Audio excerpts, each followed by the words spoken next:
महाराष्ट्र क्रांती news, आवाज सर्वसामान्यांचा।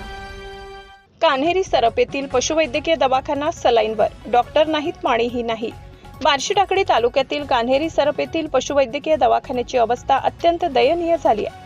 या ठिकाणी ना डॉक्टर आहेत ना पाण्याची सोय, परिणामी शेकडो पशुपालक आणि त्यांच्या मुख्य प्राण्यांचे प्रचंड हाल होत आहेत। भकास झालेला दवाखाना, येथील दवाखाना गेल्या अनेक दिवसापासून बंद अवस्थेत आहे। डॉक्टर उपलब्ध नसल्याने जनावरांचे वेळेत लसीकरण आणि उपचार थांबलेत। विशेष म्हणजे दवाखान्यात साधे पिण्याचे पाणी आणि स्वच्छतेसाठी पाण्याची सोय नाही, त्यामुळे येथे येणाऱ्या पशुपालकांना रिकाम्या हाताने परत जावे लागते। शेतकऱ्यांचे आर्थिक शोषण, शासकीय सेवा बंद असल्याने शेतकऱ्यांना नाईलाजास्तव खाजगी डॉक्टरांना बोलवावे लागते। खाजगी उपचार परवडणारे नसल्याने अनेकदा वेळेवर उपचार न मिळाल्यामुळे जनावरांचा जीव धोक्यात येतो।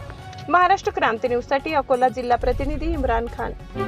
अशाच नवनवीन बातम्या पाहण्यासाठी आमच्या महाराष्ट्र क्रांती न्यूज या YouTube चॅनलला लाईक करा, सबस्क्राईब करा आणि बेल आयकॉनला प्रेस करा।